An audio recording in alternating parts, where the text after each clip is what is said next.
Hey friends, back at it with another TWID this week in Destiny. It used to be TWAB. I don't remember why they changed the name. Maybe something to do with Marathon, but there are a lot of words. A lot of words on this one. I'm not going to read them verbatim. As you can see, I have some Google Doc notes that really mention the highlights so you can get out of here. You probably want to listen to like Ascendant Nomad read all this word for word, so just like do that. So we have it at the very top here.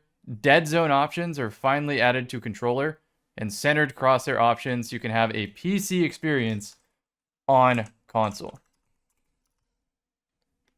So added controller dead zone settings, you see it there, and it can get pretty specific. So the first thing someone's going to say is, what is a dead zone setting? And for that, you've probably been living under a rock on my channel, because I finally got around a couple months ago to searching for controllers that fix this with their own native software that you can use on Xbox. One of which I have actually found. The Nacon controller was the first I found that had software with it that could fix the dead zones without being considered cheating. So this is what it looks like.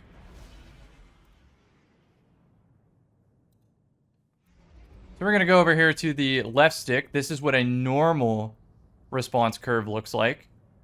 Destiny does not register any movement until you're about 20% stick tension. What this software allows me to do is make 20% the new 0. So if I barely touch my right thumbstick, it registers that my character is aiming immediately instead of feeling like I'm aiming through mud. And a lot of you are so used to that in Destiny that you've never known anything otherwise. So I'm going to go ahead and exit out of this. We could see in game. I could probably add the hand cam, but just trust me, it's really difficult to make this quickly fine movements on a controller. I'm telling you, I can shoot lightning grenades off the wall. It is night and day. And then you also see the centered crosshair.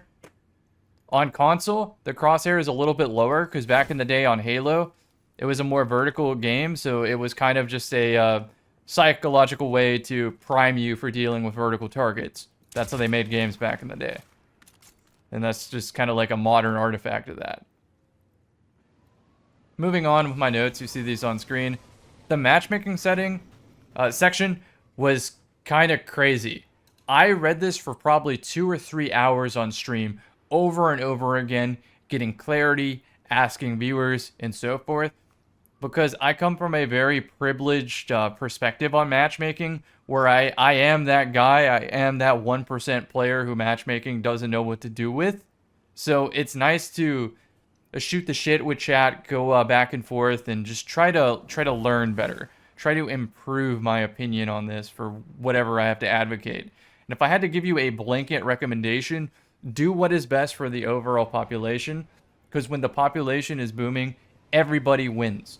Ultimately, I just want to play competitive matches against high-skill players. And if they stick with the game instead of quitting because they get stomped, eventually I will have another high-skill player to play against. And it will be enjoyable. So that's my official take. Anyway, I did write some stuff down to keep me on track here. So let's just start off with pillar values. We'll search that keyword here. So a pillar value that the PvP team mentions is that they want Destiny to be better to play with friends. And the thing about pillar values is this has some implications in other games of maybe something like engagement-based matchmaking, engagement-optimized matchmaking. This is a little different from skill-based matchmaking because it's trying to give you a equality of outcome. However, they specify that their systems do not force equality of outcome. They do not force a 1.0 kill death ratio or a 50% win ratio. Although sometimes it may feel like that, they say it does not, so you have to take them at their word there. I mention pillar values because sometimes these game pillars can contradict each other and ask for answers to impossible questions. They ask for impossible solutions. And so they have to compromise with some watered down answer that neither party finds enjoyable. Like if the pillar was a competitive game, but another pillar was it's accessible to everybody, those contradict each other. And oftentimes, there's just not going to be a good solution. In my opinion, you kind of have to compartmentalize those type of crowds within your game, as far as like having extra competitive settings or something like that. Maybe more party modes. They mentioned a lot of different matchmaking styles, and the thing that changed the most between them was the queue time. If it could queue for longer, you were probably going to have better connection quality because you could find more adequate players sooner. It's a lot of word vomit, I promise you. Some variables to matchmaking that might change the experience and might mean that the system has to change.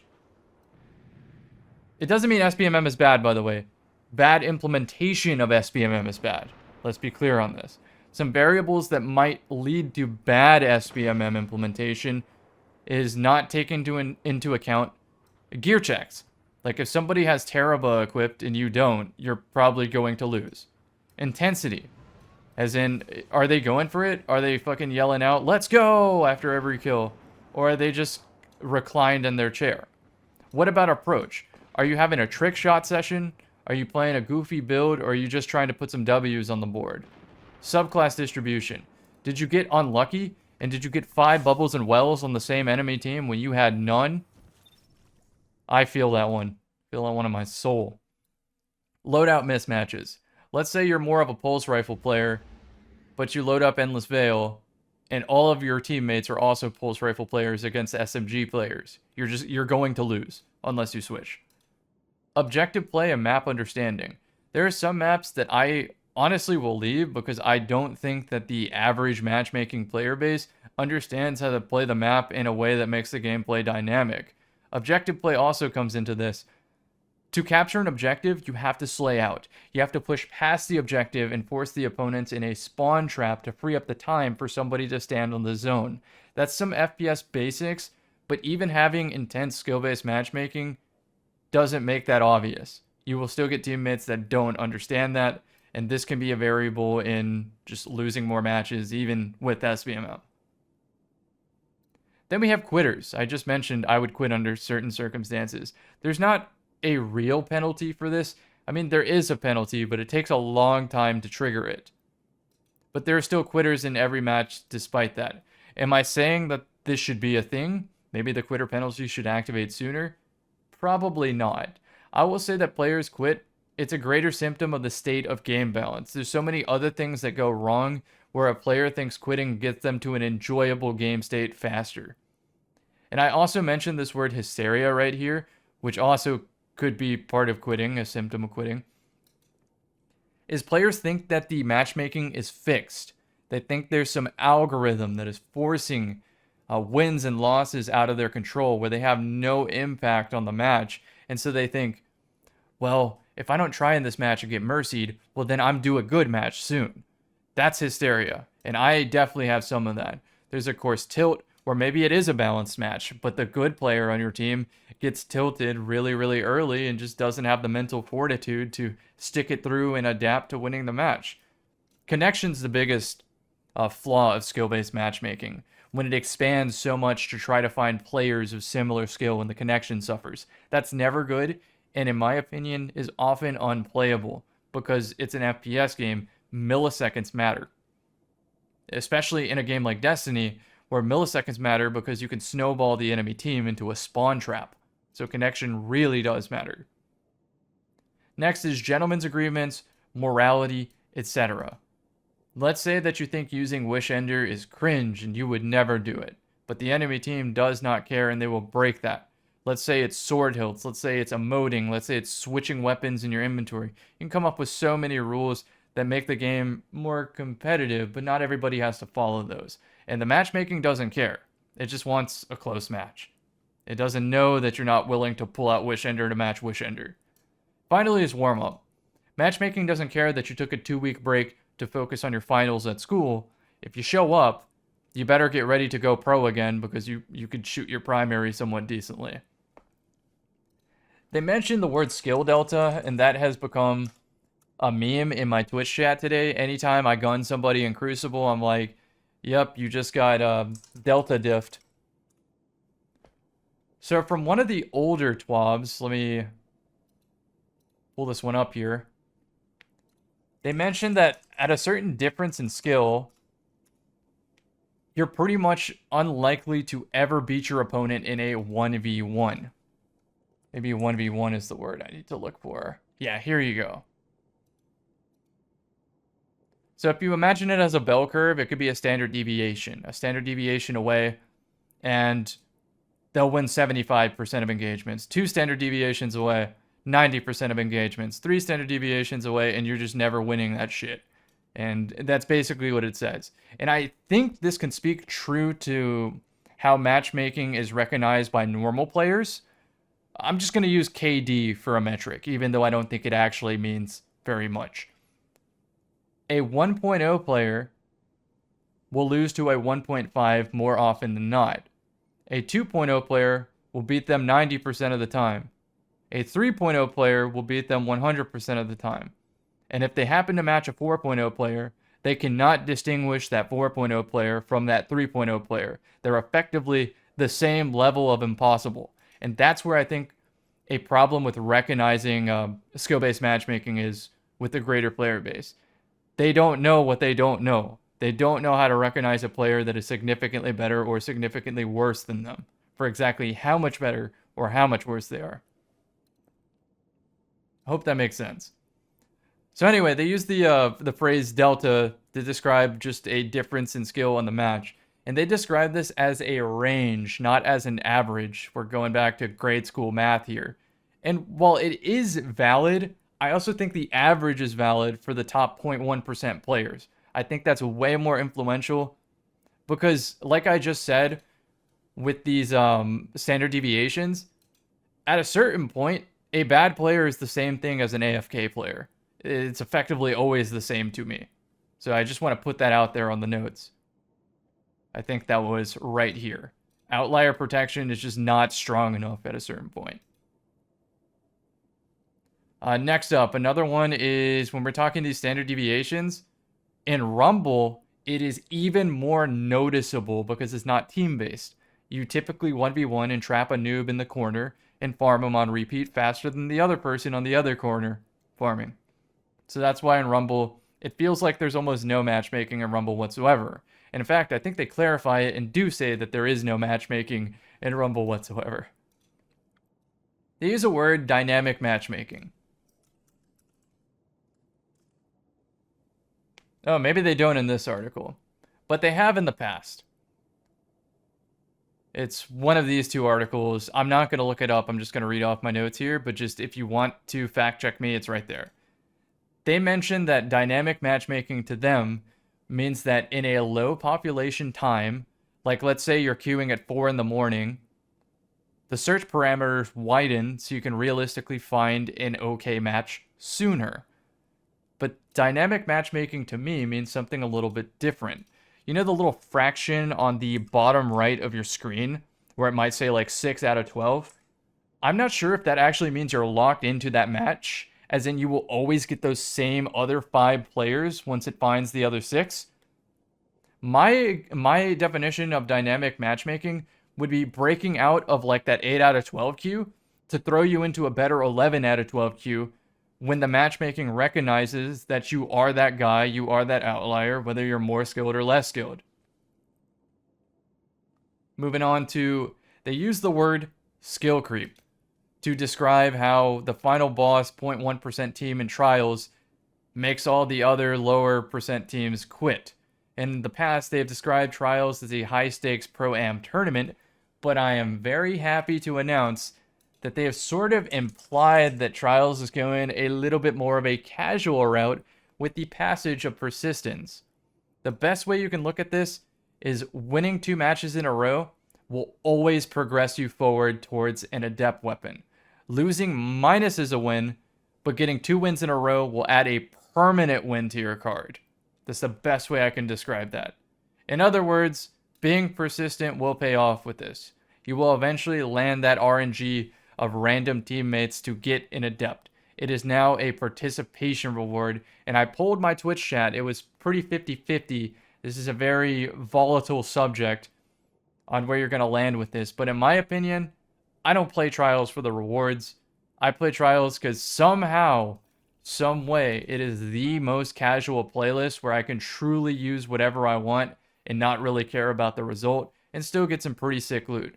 By comparison, the Control playlist is a tournament, even more so than the competitive playlist, but I'm not speaking for the whole player base. I know I'm an anomaly here. When it comes to Trials loot, I say just give the noobs everything. I just want to play good matches. I also want the loot sooner. So if they can make it craftable, I would also do that. But that could also take away from the population. So my gut answer is just do whatever is best for the population. I'll suffer. And I'll know that it's better anyway because more population is just better for everybody. Moving on. They mentioned lobby balancing could be a factor in matches feeling bad. After some consideration and some, let's say, data, chat, help me out here. Data analysis on Destiny Tracker, Crucible Report, etc. I don't know if Snake Draft is actually going to make a difference.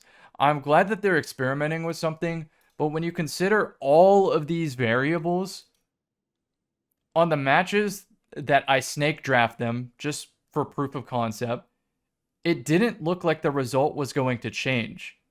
It wasn't going to change to a 50-50 win chance. It was still a stomp in one direction or the other when I did these snake drafts. So I'm a little sus about whether or not this is going to help me, but it probably will help most of y'all. So a good change. But I did want to mention this in case a couple months from now you're like, nothing changed. Well, I suspected it. All right, I mentioned Trials and Persistence passage. This is actually going to be a really fun way for me to interact with my community because it's now not outcome oriented. We could just have fun in Trials together. So I will edit that highlight in there. All right, so then we have this one. Trio matchmaking bonus in Trials. Why stop at bonus rewards that effectively clog an endgame player inventory? If they want to bump that trio participation rate, I say screw it and just bump a depth drop from 50% to 60% or something like that.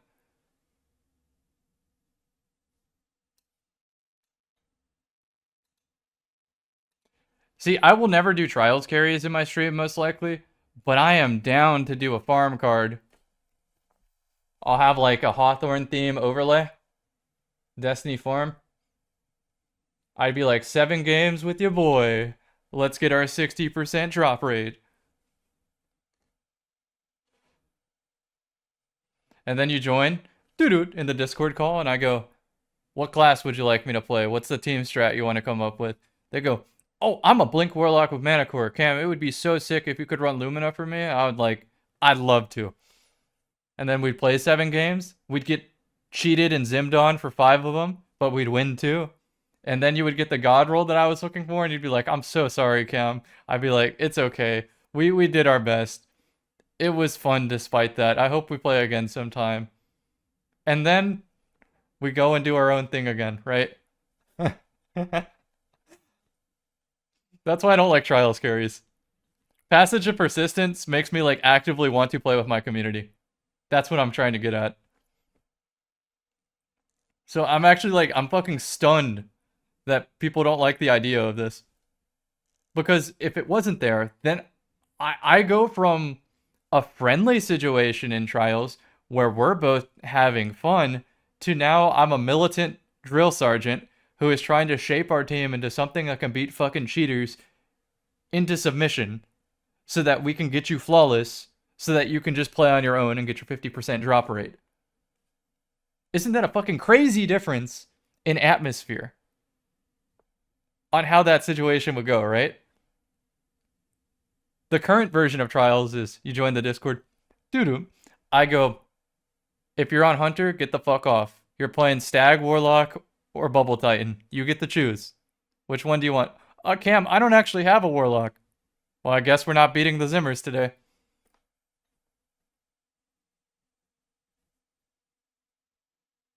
That's how that would go. And then we'd be checking out the other Twitch streams. We'd be like, Defizzle's in a game. I think we're good to queue. Let me go check air traffic control real quick. ZK Mushroom, are you queuing right now? He'd be like, no, Cam, I'm not. Okay, good. We're queuing in. And then we'd find a game, and then I would do something like this on screen, and then I would go like this. Haha, Zimmers, you thought we were actually queuing? That was a fake video, bitch. Now you have to match each other. We actually just matched some noobs, and now we're closer to the lighthouse. Good attempt, but you fucked up this time. So yeah, that's the difference of the atmosphere.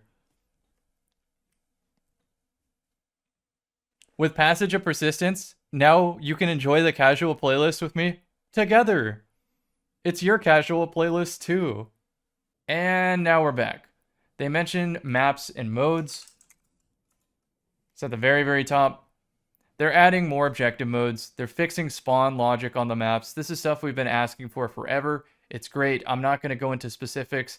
I'll try them all out when we see them for the first time, and I'll review them when they show up. We get Artifice Armor in comp now. I think for participating in comp, maybe it's wins. Doesn't matter to me. I'll be in there. I already have perfect armor, so I really don't have to go back. But the thought is nice, and there's a lot of competitive players that are honestly better at the game than me that have really garbage builds because they just can't be asked to go into PvE, and I think this is amazing. The final thing to mention in the TWID is, yes, Prophecy got a reward revamp. That was tough to say. Anyway, they're taking away the sniper, something else, a swift verdict sidearm, last breath auto rifle. They're adding prosecutor auto, adjudicator SMG, and relentless pulse rifle, as well as updating judgment hand cannon, darkest before, and sudden death. They're changing the elements of those. A note on the sudden death shotgun, and we're about to go crazy on this. I never thought I would see the day. I spent about a month farming for that. And you might be like, Cam, you're crazy. I am a little crazy. But I did it because I foresaw that this shotgun would be really good in the future. And I also wanted to advocate for crafting. There were so many players adamant that RNG is the best system. And I wanted to prove to them that I could sit in an activity for a month, not get anything close to what I was looking for, and just tell them this system is shit. We need crafting. Crafting so I can play the game in a way that makes the game more fun against other players, have more builds, have more combinations, that type of thing. So, yeah, month wasted. It's a good time getting to know friends, talking to Twitch chat, passively editing some content. Now they add a void version. I don't know if I'll actually go for it. We'll see. But this is the unique role. Definitely coping a little bit here. Elemental capacitor, threat detector is the fastest shotgun in the game on arc. Now, it is effectively 100 handling when you're in shotgun distance. And the craziest thing is all the way back then, it still was the best.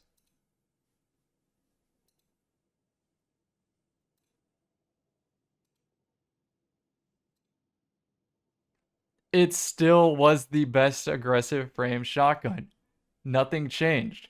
So if I did spend an extra week going for this role, Gambler's fallacy, I would still be using it today on my Arc Strider over my Matador.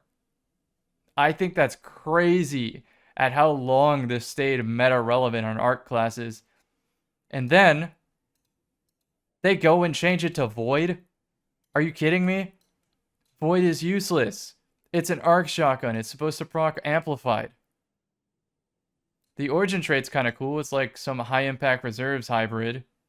But yeah, I'm not going to lie. I'm kind of mad that this is switching to Void. But I'm also probably not going to farm for it anyway. So it doesn't really matter to me. If the primaries have Zen moment, I'm in there. And the sniper being gone also sucks because I really like 50 zoom snipers. Okay, I think that is the TWID highlights. A lot of ranting here. Pardon any mistakes or voice cracks or whatever. I've been reading this TWAB, combing through it hours and hours and hours, talking to chat hours and hours. So I appreciate y'all. Now I get to play some PvP on stream.